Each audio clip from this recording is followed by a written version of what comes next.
꿀벌이 양봉 농가에서 대폭 사라지고 있다. 꿀벌 실종 미스터리. 당장 꿀벌이 없어져가지고 뭐 생태계가 다 파괴돼서 한국 사람들 이제 다 밥도 못 먹고 죽는다. 온 산에 꽃과 나무가 다 시들어서 없어진다. 이런 거는 찾아오는 거는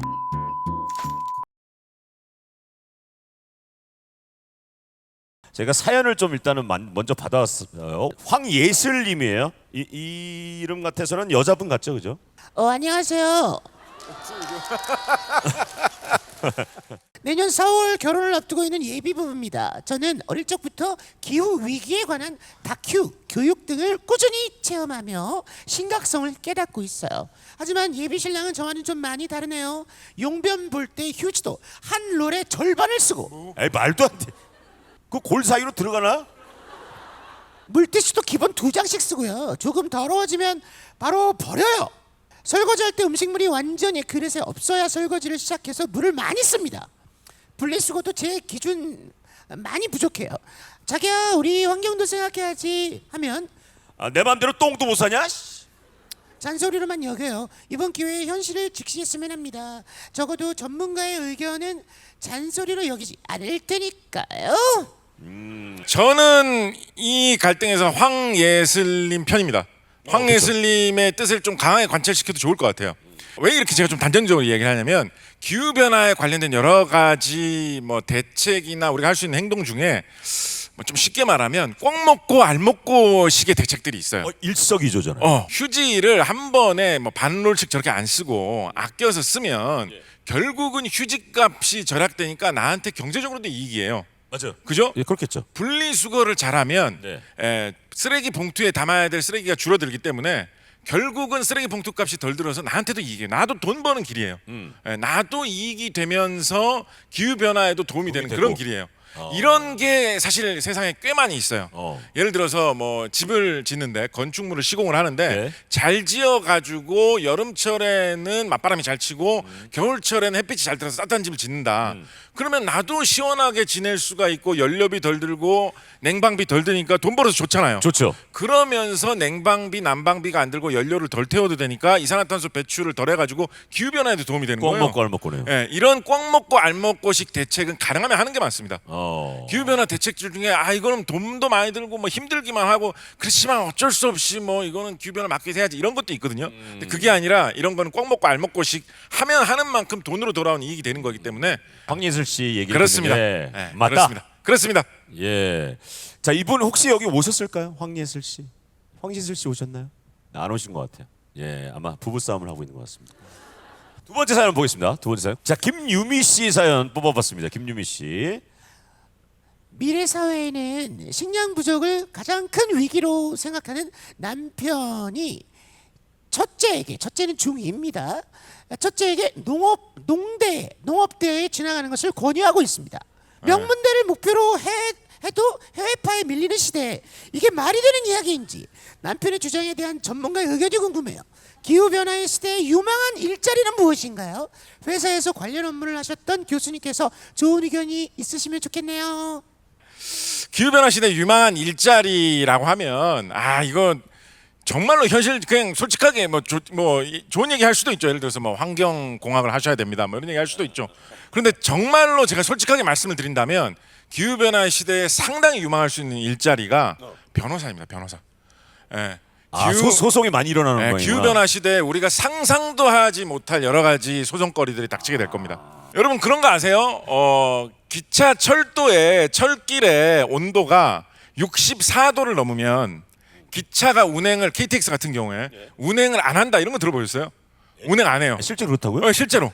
우리나라 같은 경우에 철길의 온도가 너무 뜨거워져가지고 64도 이상이 되면 너무 온도가 높아지면 철 같은 거는 좀 불어나잖아요. 그것 때문에 철도가 뒤틀릴 위험이 조금이라도 있지 않겠느냐라고 해서 64도구나 그게. KTX 운행 이후에 실제로 된 적은 제가 없는 걸로 알고 있어요. 그런데 앞으로 기후변화 시대가 되면 여름철이 더 길어지니까 그런 일이 발생할 거거든요. 63.5도인데 운행을 하다가 사고가 났다라고 하면 그거 뭐 이거 규정대로 했으니까 책임 없다고 할 것인가? 0.5도 차인데 운행하는 동안 뭐 마찰 때문에 좀 오를 수도 있는 건데 해야 되느냐? 애초에 기준을 잘못 잡은 거 아니냐? 얼마나 고민거리가 많겠습니까? 그러네요. 기후 변화에서 정말 별의별 걸로 다 문제가 생길 수 있습니다. 아, 그러네. 그러면 네. 그게 다 소송이 되는 거예요. 그게 다 소송이 되고 이게 방금 전에 말씀드렸던 무슨 어떤 개인의 문제에 대한 소송부터 정부 간, 기업 간의 문제에 대한 소송까지 뭐 여러 가지 일 다 발생할 수 있습니다. 유럽 같은 경우에 2030년대 중반에 전기차가 아닌 그리고 수소차가 아닌 옛날 휘발유차, 경유차 같은 거 생산을 중단하자 뭐 이런 거 진행하고 있거든요. 그래서 우리나라도 그거를 따라가게 될 가능성도 있어요. 그렇게 따라가게 된다고 하면 예를 들면 휘발유 자동차 엔진 만들던 회사들 굉장히 많잖아요. 거기서 일하고 있는 근로자들도 굉장히 많겠죠. 노동자들도 굉장히 많겠죠.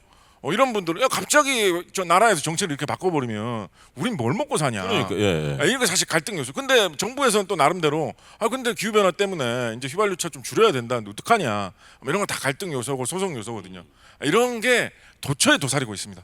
국제적인 조약의 밝은 변호사 좀 유망하다고 봅니다. 자, 이번에는 익명의 사연이에요. 익명.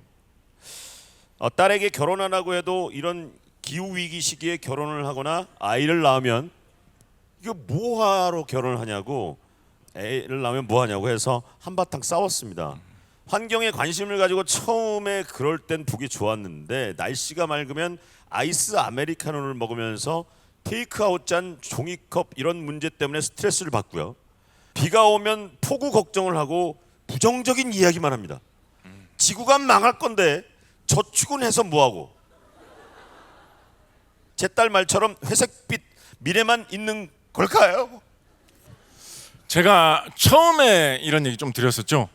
지구가 멸망할 가능성 거의 없습니다. 기후 변화 때문에 사람이 멸종할 가능성도 저는 굉장히 낮다고 봐요.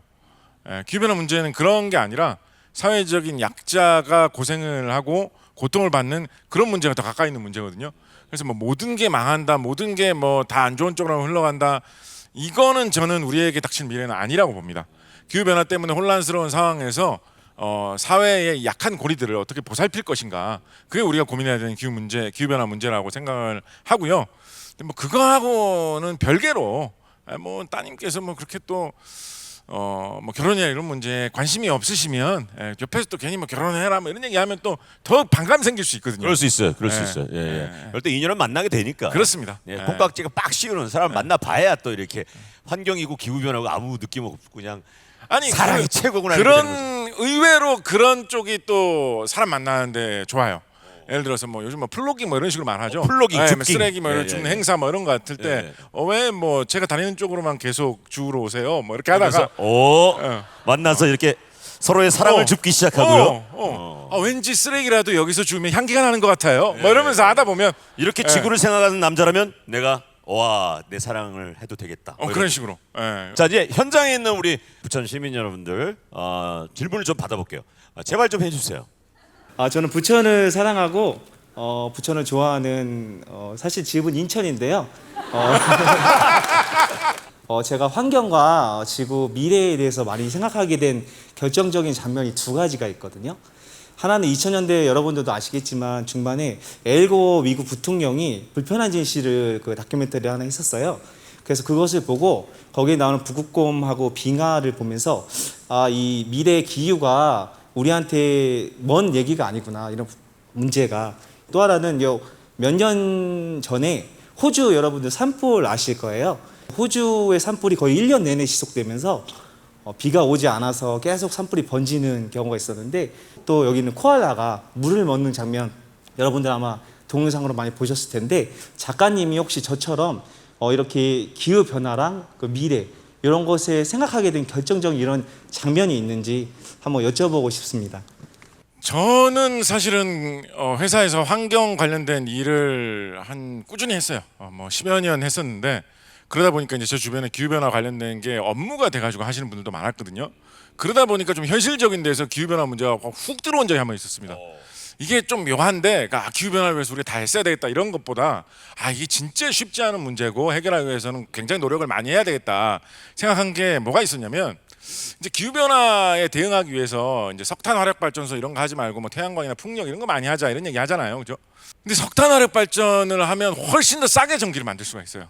그래요? 훨씬 싸요. 오. 훨씬 편리하게. 네. 우리나라 같은 경우에 많이 올라갈 때는 우리가 뭐 이렇게 뭐 첨단 스마트폰 뭐 이런 거 사용하면서 온갖 전기 문명을 누리면서 메타버스로 나가고 막 이렇게 하잖아요. 그거를 만들어내는 전기에 많을 때는 40% 정도는 석탄 떼가지고 만드는 겁니다. 그래서 석탄 화력 발전 굉장히 싸요. 그만큼 쓰기 좋아요. 근데 이제 우리 기후 변화 문제 너무 심각하니까 환경엔 또 안 좋잖아요. 만약 예를 들어서 전 세계에서 석탄 화력 발전소 이제부터 다 금지하자라고 한다면 뭐 그러면 뭐 돈 많이 들여가지고 뭐 태양광 풍력 이런 거 건설해서 하면 되겠죠.